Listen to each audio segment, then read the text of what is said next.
Good evening here in the Middle East. Good afternoon in New York. On the lineup tonight, a story drawing outrage and gaining steam in the UK. Over 127,000 British citizens have now signed a petition calling on Downing Street to cut foreign aid spending. Behind it are revelations claiming that some of that aid, UK taxpayer money, is going to terrorism. We'll hear from the man behind the investigation and one of the victims of terror affected by it. First, Danny Swibel has the story. They were crimes that sent shockwaves throughout the world. Now, London's Mail on Sunday has revealed the perpetrators have been unwittingly funded by UK taxpayer money. Amjad and Hakeem Awad, responsible for the brutal murder of parents Ehud and Ruth Fogel and 3 of their children in their West Bank home in 2011. Abdullah Barghouti, a leading commander and chief bomb maker in Hamas's armed wing, currently receiving an estimated £106,000 of British aid money, while serving 67 life sentences in prison for the deaths of 66 Israelis in a series of terror attacks.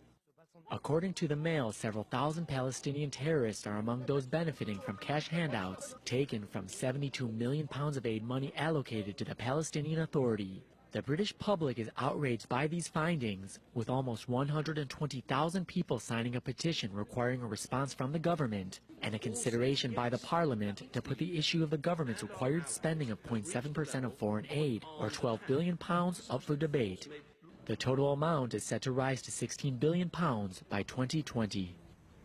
And the British government responded to I-24 News with this statement. This allegation is simply incorrect. They write, no UK aid is used for payments to Palestinian prisoners or their families. Only named civil servants from a pre-approved EU list are eligible, and the vetting process ensures our funds don't benefit terrorist groups. They go on to write, EU financial assistance is linked to the same vetting process. Our funds are also subject to independent auditing, and the statement does go on to say the fund is administered via the World Bank and is meant to maintain stability in the Palestinian Authority. We've also reached out to the Palestinian Authority itself for comment, but have not yet received a response. Joining us now from London, contributing editor to the Mail on Sunday and the man who led the investigation on this, Ian Burrell. Ian, good evening. Good evening. So I want to just ask you first, in your reporting, how did you end up establishing these links between taxpayer money ending up in the hands of terrorists, allegedly? Well, there have been issues before raised in places like Holland and in the European Union over payments to prisoners. And under the Palestinian system, anyone convicted for what they see as resisting the occupation gets payments under a scheme whereby the longer sentence you serve, the more money you get. Now, of course, some of those people are some of the worst killers around. Others are doing quite mild acts of resistance. But they do include some suicide bomb people behind that. They include some of the people who have committed the worst terrorist atrocities. Now, 2 years ago, it was said that the PLO was going to take over the payments to prisoners, which, incidentally, the Palestinian Authority don't deny. They say very clearly that it's not a crime in their eyes to be fighting occupation, and they see these people as heroes who deserve these sums of money. And I should add, they're quite considerable sums. In one case, one guy who's got serving 67 life sentences is estimated to have got more than £100,000. So in terms of vetting, in the UK response to us on the story, they do mention a vetting process. Did you find that that process exists but is just not working? No, I think it's more complicated than that. Certainly they are paying salaries of civil servants who, it should be added, haven't worked for 9 years because of the Hamas-Fatah divisions. So Britain is actually paying people not to work. Thousands of them, many of whom have got second jobs, which is a pretty ridiculous use of aid in the first place. But equally, there's this core issue of fungibility within aid, whereby if you pay money to a state which isn't perhaps the most responsible state, it allows other things such as more money to go on corruption or conflict. And clearly, if Britain is paying for salaries for a government which is fairly cash-strapped, that allows money to go elsewhere. But it goes beyond that, because also I spoke to people who, families of people convicted of shooting at Israelis, who said they were getting money from the Palestinian Authority and from the PLO, where there's also clear evidence from the Palestinian Authority itself, from its own documentation, that they still fund this money, which was supposed to have been stopped. So the British government hasn't even done the basic checks to see whether the Palestinian Authority or the PLO is still funding these prisoners. Ian, from your investigation, how long does it seem that this has been going on? Oh, it's been going on for years. It's been going on a very long time. The Palestinian Authority are quite open about it, and I spoke to lots of people who are receiving these payments. There's no doubt about the payments. There's the issue as to how competent the West is in ensuring that their money doesn't go to these people, and the whole issue of the fact that if you put money into an organisation which is spending money in other ways, that allows it, if you're funding their public services, that allows it to spend money in other ways, which is what's happening here. But also, of course, we fund things like schools and education, which are having sports events named after people convicted of terrorism. We fund the Olympic Authority, despite the fact that the chairman has hailed people involved in recent acts of terrorism as heroic figures. It goes much beyond that. And I think this is why it's causing such outrage in Britain at a time when there is an issue with jihadi terrorism in Europe. Ian Burrell of the Mail on Sunday, thanks very much for your time this evening. And we continue with this story. On December 18th, my guest, Kay Wilson, was stabbed in an attack in Jerusalem that also left her friend, Kristine Luken, dead. Out of this investigation, she also knows her attackers are being unwittingly funded, allegedly by UK taxpayers. Kay, good evening. Thanks very much for joining us. Privilege. Before anything else, before the investigation, tell me about your story, what happened to you in mid-December. First of all, I want to thank the Daily Mail for this very, very important article. As a British-born Israeli tour guide, I was taking my American Christian friend for a hike on a Shabbat, a Sabbath. And there, in the middle of the day, we were pounced on by two Palestinian terrorists. We were held at knife point, machetes, not penknives, knife point for half an hour. And in the beginning, I'm pretending I'm a tourist, I'm pretending I'm a Christian, and then they find my Israeli ID and my Star of David. And the game's up, and after half an hour, they tie us with my shoelaces, they tie my hands behind my back, gag us with Kristine's fleece. And they put me on my knees, and I hear the Islamic creed of faith, and my Christian friends scream Jesus. I say Shema Israel, and they start butchering.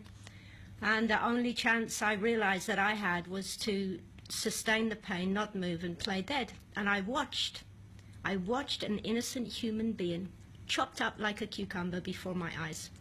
They leave, they come back again, they stab me near the heart.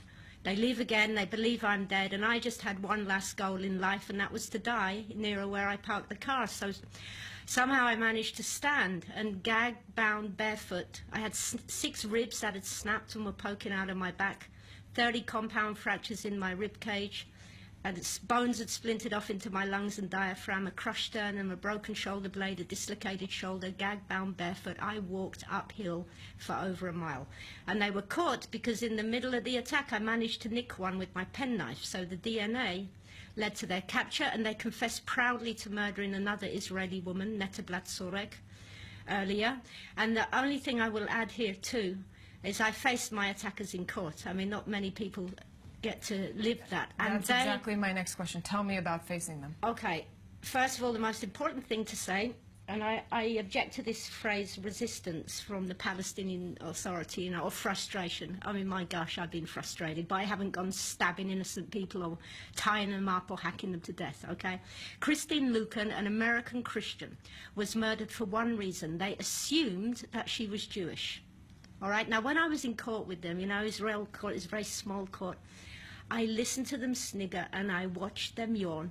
And I asked myself, how can 2 men who were once little boys grow up and hold a machete in one hand, a Marlboro in the other, and hack at innocent women without blinking an eye?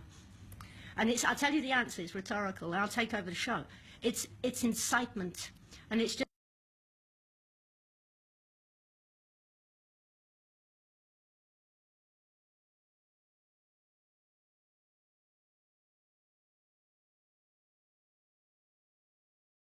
as Ian had said, excuse me, it's in every fabric of Palestinian society. It's in their educational, their curriculums, their summer camps, their music, even in their crossword puzzles.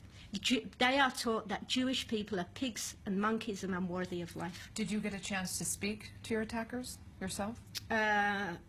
No, the only thing I said, I mean, there wasn't, it was like speaking to dead people in a way. I had nothing to say to them. Did you want to speak to them? Yeah, but I can't repeat what I wanted to say on live television at the time. But the Understood. only thing I did say was in Hebrew at the end, I said, Am Yisrael Chai. And I think that's always the best response to terror. People of Israel live.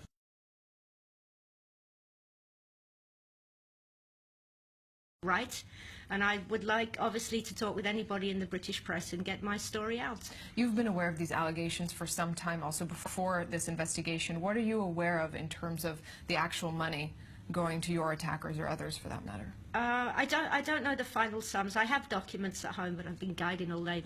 But basically, I think Ian said, depending how many people they've actually murdered, or how long they sit in jail, their execution stipend is enlarged. So we're talking about a lot of money, because the terrorist who murdered Kristine Luken also murdered Netta Blatsorek. So, right. Kay Wilson, thank you very, very much. Thank you for letting me get my story out. And we want to continue with this now with our contributor in London, Jonathan Sashadati. Jonathan, good evening.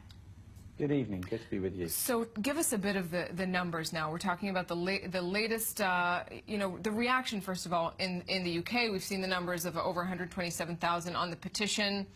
Is this making real waves beyond the petition?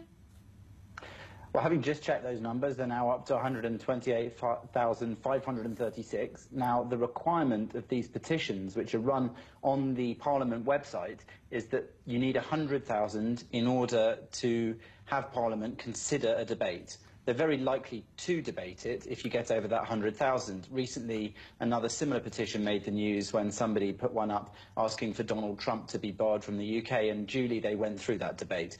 Now, that's a good example because it shows that effectively they don't necessarily have any concrete effect or difference in regards to policy. But on this, if you look at the map of where people have been signing the petition as well, which is another function of the site, you can see that actually people from constituencies all over England, and quite a few within Wales and Scotland, have been signing in a pretty even spread, which means that this is not necessarily an issue that's of interest only to areas with some sort of vested interest in Israel, let's say, where there might be high concentrations of Jewish population.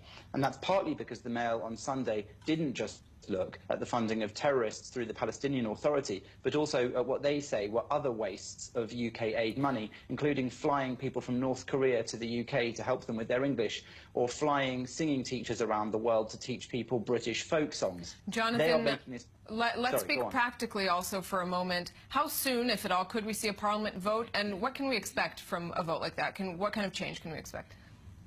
Well, that vote could, rather than a vote, that debate could come soon in Parliament. But of course, there are 6 other petitions on the website. There's a sort of queuing system which have reached their 100,000 before it. So there is some leeway to rearrange the order, of course, depending on how much they think this is a pressing issue. But this is not the only issue that's being petitioned about on the website. There are petitions all the time for this. But it is one that gathered a lot of support. In just 12 hours, it went over its 100,000 mark. Right. Jonathan Sashadati, thanks very much for this. From London, we'll, of course, continue to follow this story. Thanks very much. We're moving on now. The Egyptian government, led by Abdel Fattah el-Sisi, has taken a hard line on Hamas and Gaza.